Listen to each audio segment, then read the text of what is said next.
People say that I have shed innocent blood. What's blood for, if not for shedding? With my hook for a hand, I'll split you from your groin to your gullet. Long before television and other forms of digital media, people entertained themselves not with movies, but with stories. In the days of old, the best stories would pass from generation to generation, often transcending mere folklore and evolving into legend. It is this phenomenon that drives the terrifying story of Candyman, a film from 1992 inspired by Clive Barker's short story, The Forbidden. Candyman's iconic villain of the same name demonstrates the power that legends can wield over a population. With just the right amount of fear, a mere story can become something truly terrible to behold. Candyman is a supernatural, seemingly omnipotent being that persists primarily through whispers and frightened cries in the dark. As he poetically states himself, he is the writing on the wall, a lingering fear in the back of every mind that walks in his domain. He is unique in that he is not driven by simple bloodlust or savagery. Most often he kills those who doubt him. Skeptics are the slayers of myths and legends, and it is in these where Candyman draws his power. Similar to how Freddy Krueger needs the denizens of Elm Street to fear him in order to survive, Candyman requires an almost religious fervor from the people of Cabrini Green, or New Orleans depending on the film, to endure.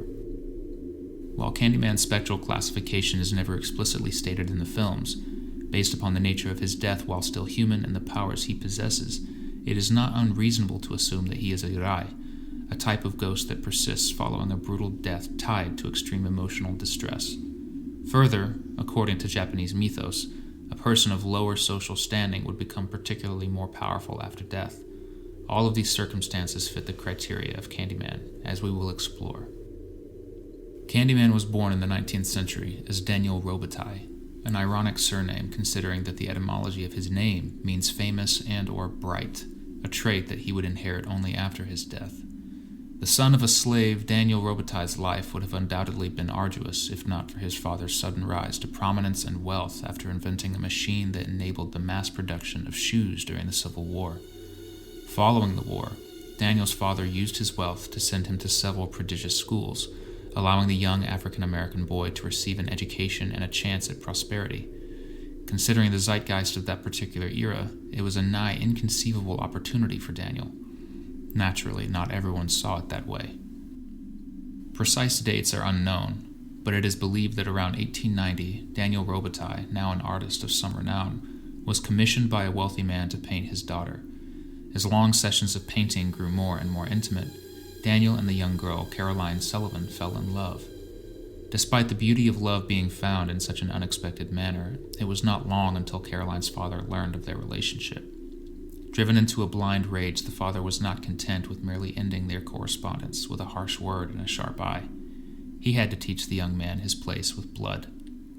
Mustering a lynch mob, the father chased Daniel across town and into a nearby field.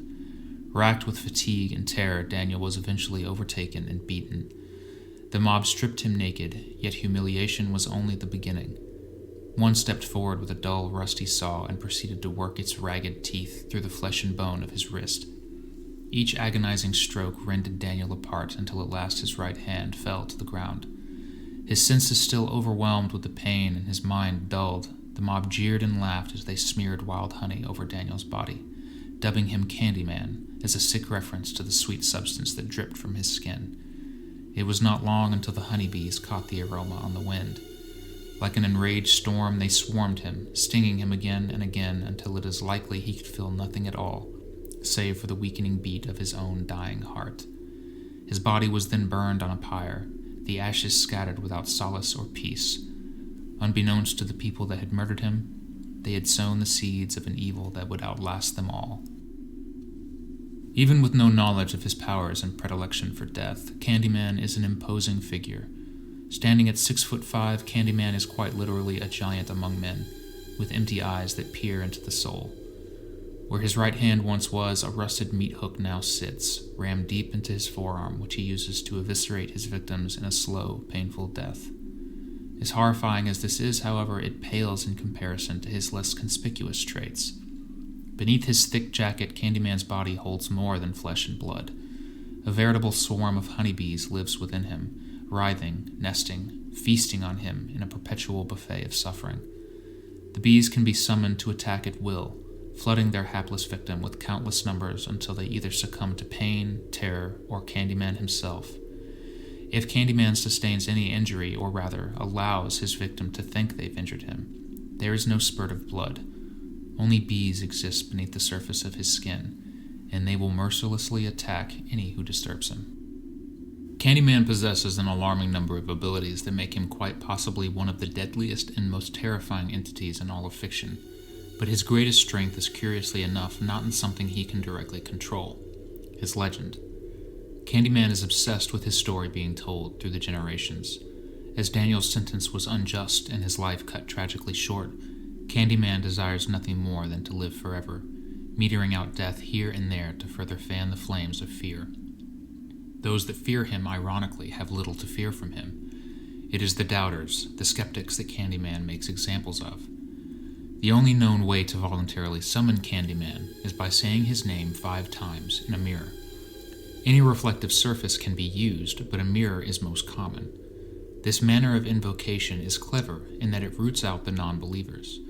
After all, who would be foolish enough to willingly summon something that they fear? This form of catoptromancy, or mirror divination, can be seen in several other legends throughout history, all the way back to the Speculari in ancient Rome. It is believed that Candyman's soul was linked to his lover's mirror at the moment of his death. Shortly before he died, Caroline Sullivan's father showed him his reflection, disfigured and mutilated. Caroline snatched away the mirror and ran screaming from the mob, but upon gazing into the mirror she briefly saw his face, as if he had simply leapt from his body onto the polished surface. Apart from bee manipulation, Candyman possesses supernatural strength, invulnerability, unmatched regenerative powers, teleportation, telekinesis, powers of levitation and/or flight, and a keen intellect. His booming voice, which seems to emanate from the walls around his victims rather than from his mouth, spins poetic words that often lull his victims into a state of hypnosis. While not explicitly stated, it seems likely that Candyman can probe his victims' minds to find what they love and what they fear. But while many villains in fiction would seek this information in order to torment their victims or make them more vulnerable, Candyman believes that he is helping those that are worthy achieve immortality just as he has. When Candyman targets Helen Lyle in the first film, he destroys her earthly reputation by slaughtering those around her and casting her as the murderer. He robs her of who she is, molding her into what he sees as the perfect supplement to his legend. In the second film, his original motivations are explored more deeply as the events that led to his death are shown in horrifying detail. He is cast as a sympathetic victim of humanity's darkest aspect. In some ways, it is understandable that Candyman would seek everlasting life, recompense for having everything taken away from him. The tale of Candyman is a unique and horrifying fusion of the power of groupthink, racial dynamics, and folklore. In a sense, it is a story about adaptation and survival, and the lengths that people will go to in order to endure another day without their minds breaking from the strain. The fact that Candyman must be summoned from a mirror, forcing the skeptical individual to utter his name 5 times, is not incidental in its methodology. We as a species often must face ourselves with deliberation in order to survive, examining who we are and who we are not, our children, our grandchildren, the generations that live on after we are bones and dust. Candyman represents our darkest urges and most violent propensities. To invoke and indulge in them is to tempt disaster. Despite this, a form is needed for our fragile minds to conceive of it, to warn us of our limits. Could it be a necessary evil? That will be for the viewer to decide. Thank you for watching this video. If you enjoy this content, please leave a like, share, and subscribe. Stay tuned for more deep dives into our favorite nightmares from history's greatest films.